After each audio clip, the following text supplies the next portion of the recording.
this?" I tugged back my injured hand. "Just a cut I picked up yesterday." "Why weren't you wearing your gloves?" He narrowed his eyes and frowned. "Whose clothes are those?" I shrugged. "Hell." His jaw clenched. "Masden didn't let you go, did he?" "He let me go," I replied. "I just had to find my own way back home." Clutch pounded the floor. "Son of a bitch. When I find him, I'm going—" "You're going to do nothing," I interrupted. "We've got enough shit to deal with right now than take on Camp Fox, don't you think?" "And your gear?" he asked hoarsely. "Somewhere at Camp Fox." Clutch glared for a moment before taking a long draw of water and leaning his head back again, eyes closed. When his eyes opened, he leveled a hard gaze on me. "You all right now?" I smiled and moved to sidle up next to him. "Yeah, I'm okay." I laid my uninjured hand on his knee. "You?" He grunted again, his typical response of consent, and rolled up his sleeve. "I got lucky." My eyes widened. Holy shit. There, on his forearm, was a dark bruise in the perfect semicircle outline of human teeth. I was lucky I had long sleeves, but still, when they lock on, they bite hard. The bastards have got jaws like pit bulls. I gingerly touched the marks and whistled. "I think you got very lucky." "Your turn." He nodded to my hand. "I cleaned it this morning," I said, as I pulled back the first Band-Aid. Even in the dim light, the skin around the cut was red and swollen. His brow furrowed. He grabbed a first aid kit off a shelf and motioned for my hand. I held it out, and he gently peeled off each Band-Aid. He pulled out a small plastic bottle and poured it into my palm. I hissed as liquid fire shot through my arm. "Jesus, Clutch! Are you trying to kill me?" "It's just alcohol. Don't be a baby." I wasn't being a baby. It seriously burned. He dabbed a cotton swab at it until the sharp, agonizing pain numbed into a constant throb. He covered my palm with a bandage and wrapped gauze around it. "I'll clean your cut again in the morning," he said, after putting the kit back. Then he grabbed my uninjured hand and rested his forehead against it. I rubbed his thumb. "It'll be okay." And I meant it. I knew that as long as Clutch was with me, everything would be fine. He chuckled dryly, the sound devoid of humor. "We've got no weapons, no food, no shelter.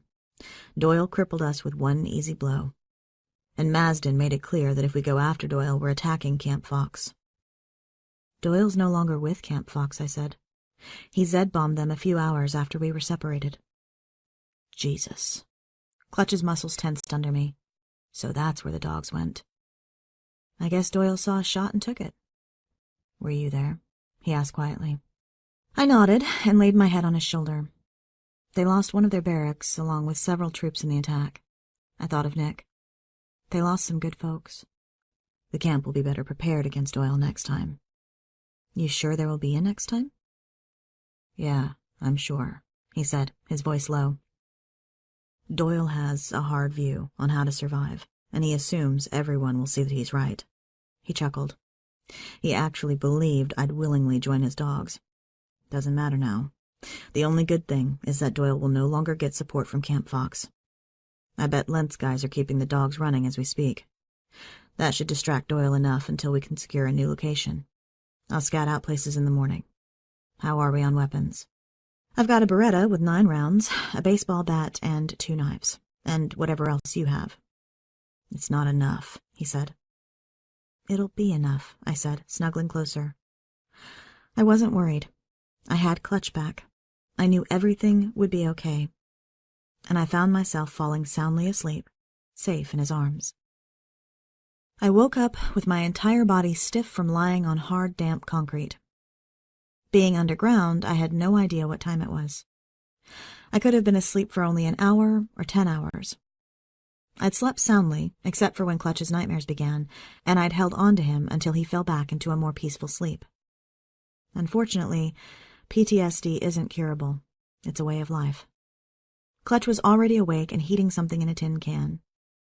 When he noticed I was awake, he tossed me a Gatorade. I caught it with my injured hand and winced.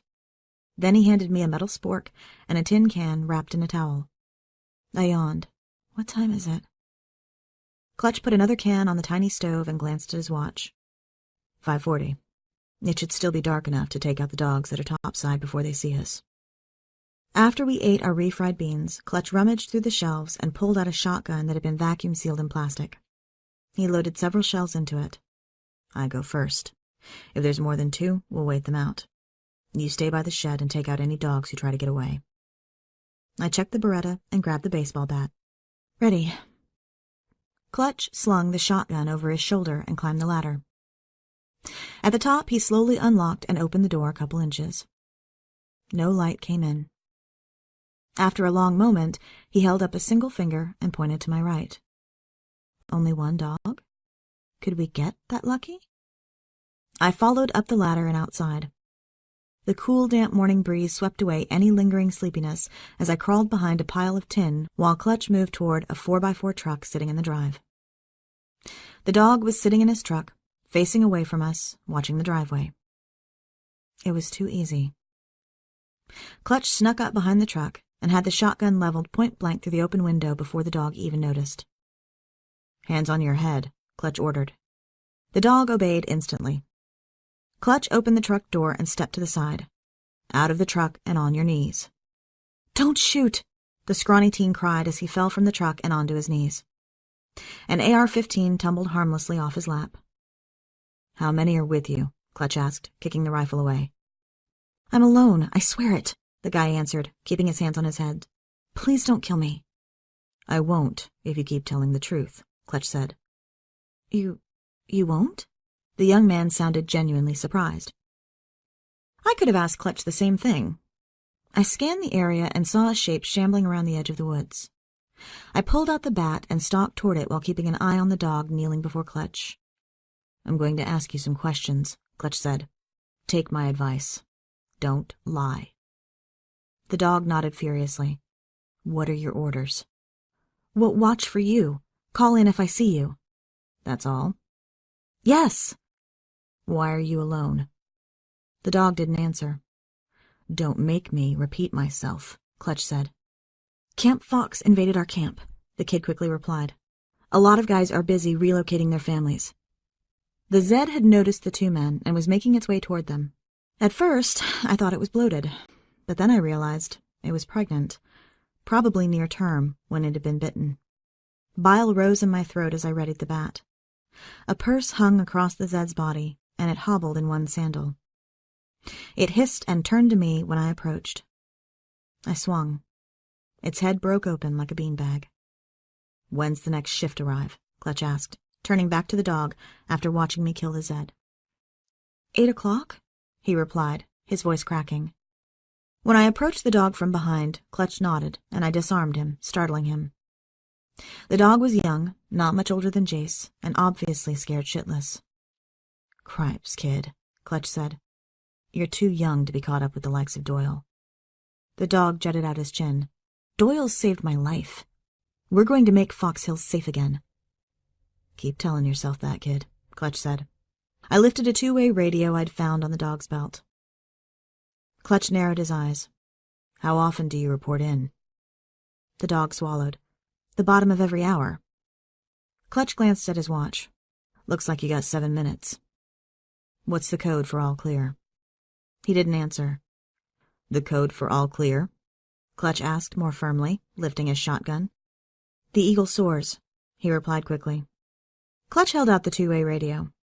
Report in, this time with the right code for all clear, and I'll let your last fibs pass. The dog's jaw dropped before he snapped it shut. He nodded tightly. He took the radio, took a deep breath, and clicked the side. Hamster reporting in, over. Base, report, over. The swallow has flown. Repeat, the swallow has flown. Over. A slight pause. Affirmative, the swallow has flown. Over. The dog handed the radio back to Clutch. You aren't a bad kid. It's too bad you got hooked up with Doyle.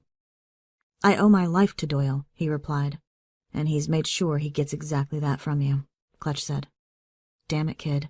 You shouldn't have lied on the radio.